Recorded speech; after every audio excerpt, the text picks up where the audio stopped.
Hello बच्चों, हम कर रहे हैं गणित कक्षा 6 से 8 की वर्कबुक का क्रमांक 13 जो कि आपकी बुक के पेज 17 पर है। तो चलिए बच्चों करते हैं। तो यहाँ पे लंबाई की माप का अनुमान करना है ना। लंबाई की माप का अनुमान है। लंबाई मापिए और लिखिए। तो यहाँ दरवाजे की चौड़ाई बित्ता है ना, बित्ता से नापनी है। बित्ता मतलब आपके हाथ के नाप से आपके हाथ के नाप से आप जो आपकी एक पूरी हथेली होती है उससे जब हम नापते हैं तो ये बित्ता होता है। एक पूरी हथेली से है ना, यहाँ से यहाँ तक की जो माप होती है उसे बित्ता कहेंगे। तो दरवाजे की चौड़ाई कितने बित्ता है तो आप अपने हाथों से इतनी मतलब अंगूठे से उंगली तक की दूरी चौड़ाई में नाप लोगे और यहाँ लिख दोगे जितनी भी हो, है ना। दरवाजे की चौड़ाई कितने बित्ता है तो आप अपने हाथों से नापोगे और फिर लिख दोगे। जैसे मान लो 20 बित्ता है। दरवाजे की चौड़ाई अंगुल, तो यहाँ पे अब आप अपनी उंगलियों से नापोगे, ठीक है, उंगलियों से नापोगे बच्चों। और ये भी आप फिर मन से लिख दोगे कि 100 अंगुल है, ठीक है, या फिर कम ज्यादा जो भी आपको नाप के लिखनी है आप अपने घर पे भी नाप सकते हो। ये मैंने मन से लिख दिया बच्चों, ठीक है। दो दीवारों के बीच की दूरी कदम, तो यहाँ आपको कदम चलना है, ठीक है। जैसे आप चलोगे, एक पाँव रखा तो आपने गिना 1 कदम, दूसरा पाँव उठा के दूसरा रखा तो 2 कदम हो गए, फिर तीसरा रखा तो 3 कदम, 4 कदम, 5 कदम, या जितने भी हो आपको आपके लिखना है। उसके बाद पलंग की ऊंचाई है ना, पलंग कितना ऊंचा है, जमीन से कितना ऊंचा है तो आपको अंगुल नाप के लिखना है। 10 अंगुल, 15 अंगुल, 20 अंगुल, 50 अंगुल, है ना, जितना भी हो आपको नाप के लिखना है। पेंसिल की लंबाई कितनी है तो ये भी आप अंगुल से नाप सकते हो। जैसे 2 अंगुल मैंने नापे हैं ना, 2, फिर 2 और 2 4, 6, 8 अंगुल हो गए, है ना। ये हमने अंगुल से नाप लिया, ठीक है, 8 अंगुल हो गए। किसी पुस्तक की लंबाई, ठीक है, पुस्तक की लंबाई मतलब यहाँ ऊपर से नीचे वाली लंबाई होगी। ये कितने अंगुल होगी तो आपको नाप के लिखने की कितने अंगुल होगी, 20 अंगुल है, ठीक है। उसी पुस्तक की चौड़ाई ये वाला भाग आएगा, ठीक है, चौड़ाई ये वाला भाग आएगा। ये कितने अंगुल है, चौड़ाई तो लंबाई से कम होती है। अब टेबल की ऊंचाई बित्ता है ना, आपके हाथ से नापोगे बित्ता, अंगूठे से उंगली तक की लंबा करके और फिर उसकी दूरी नापनी है। तो टेबल की ऊंचाई कितने बित्ता है तो आप यहाँ पर जैसे आप नाप लोगे और लिख दोगे। टेबल की चौड़ाई, क्योंकि हर किसी के पास टेबल अलग होगी। और साथ में ये भी है बच्चों कि जब हम अपने हाथों से नाप लेंगे तो हमारे हाथों की नाप और किसी और के हाथों से जब नापेंगे तो वो दोनों में अंतर आएगा, क्योंकि नाप सबकी अलग अलग होगी। उसी प्रकार अंगुल से भी नापेंगे तो वो सबकी अलग अलग होगी, ठीक है। टेबल की चौड़ाई मान लो कि 9 बित्ता है। एक बित्ता की लंबाई की लकड़ी कितने अंगुल है तो ये आपको आपके हाथ से नाप के और आपके हाथ से अंगुलियों से नापना है, ठीक है। तो हम यहाँ पर मन से लिख रहे हैं अभी। 1 कदम की लंबाई कितने बित्ता है तो 1 कदम की लंबाई कितने बित्ता लगभग। दरवाजे की चौड़ाई, पेंसिल, तो आपको अपनी पेंसिल लेनी है और उससे दरवाजे की चौड़ाई नापनी कि कितनी बार पेंसिल से करेंगे तो दरवाजे की चौड़ाई हो जाएगी।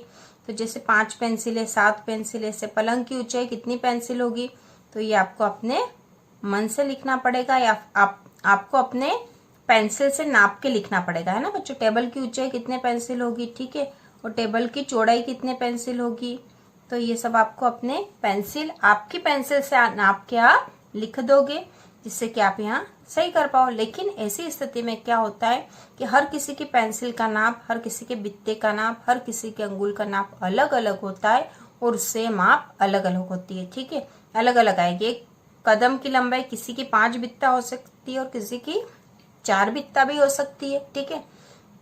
तो इसके लिए हमें एक ऐसे नाप की जरूरत हो जो सब दूर एक समान हो, है ना, हर कहीं भी नापो तो वो एक समान आए। इसलिए लंबाई के लिए या नाप के लिए कुछ निश्चित मानक मान लिए गए हैं, जैसे कि मीटर, किलोमीटर, सेंटीमीटर, जिससे कि हर कहीं वो नाप एक जैसी रहे।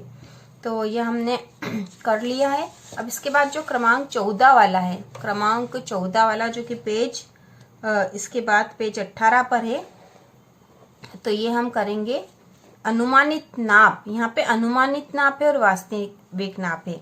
लकड़ी का पटरा डंडा से, लकड़ी का पटरा डंडा से। तो यहाँ पे सबसे पहले आपको अनुमान से लिख देना है, अपना अनुमान लगाना कि इतना होगा और फिर उसको नाप के यहाँ लिखना है, डंडे से नाप के लिखना है। तो ये बच्चों आप खुद कर लोगे, है ना। अनुमान जैसे कक्षा की सबसे बड़ी लंबाई, कक्षा की सबसे बड़ी लंबाई, तो यहाँ पे देखो ये लंबाई के माप का अनुमान है। एक समान लंबाई के लकड़ी के पटरे से लंबाई एवं दूरियां नापिए। ठीक है, तो कक्षा की सबसे बड़ी लंबाई क्या है, तो यहाँ लिखनी है आपको। ठीक है, लकड़ी के पटरे से आपको पहले तो अंदाज लगा के लिखना कि ये 5 पटरे होगी, और वास्तविक रूप से आपको नाप के देखना, तो हो सकता हो 6 भी हो जाए या कम भी हो जाए। कक्षा की चौड़ाई, छोटी लंबाई कितनी है ना, तो यहाँ पे आपको नाप से लिखना है और फिर वास्तविक रूप से उसको नापना है। खेल के मैदान की लंबाई का पहले आप अनुमान लगाओगे कि ये 100 डंडे हो जाएंगे, और फिर वास्तविक रूप से आप जाके नापोगे तो हो सकता वो कम हो या ज्यादा हो जाए। ठीक है, उसी प्रकार है मैदान में, उसी प्रकार है खेल के मैदान की चौड़ाई, छोटी लंबाई है ना, चौड़ाई मान लो उसकी 50 है, अनुमान लगा लिया कि 50 होगी, और जब हम नापने गए तो 45 ही हुई। ठीक है, ज्यादा भी हो सकती है।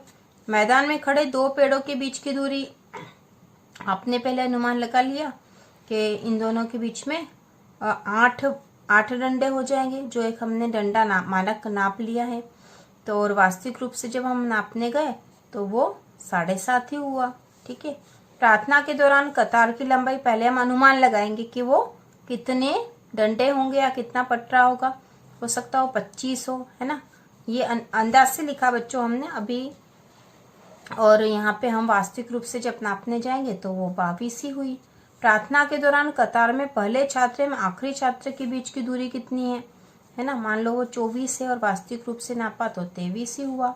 अपने घर के आंगन की लंबाई हमने अंदाज लगा लिया कि ये तो 20 पटरे होंगे, और जब हमने वास्तविक रूप से नापा तो 22 पटरे हो गए। अपने घर के आंगन की चौड़ाई है ना 15 का अनुमान लगा लिया, और वास्तविक रूप से नापा तो 13 ही हुआ, है ना। कक्षा में बिछाई गई टाट पट्टी की लंबाई हमने पहले अंदाज लगा लिया कि 13 पटरे हो जाएंगे, लेकिन जब वास्तविक रूप से नापा तो 14 पटरे या डंडा हमें लेना है और उससे हमको नापना है। मैदान में खड़े 2 बच्चों के बीच की दूरी पहले हम अनुमान लगाएंगे कि 10 पटरे होंगे, और वास्तविक रूप से नापा तो 9 पटरे ही हुआ। तो इस तरह से हमको यहाँ पर करना था, और बहुत आसान था ये भी।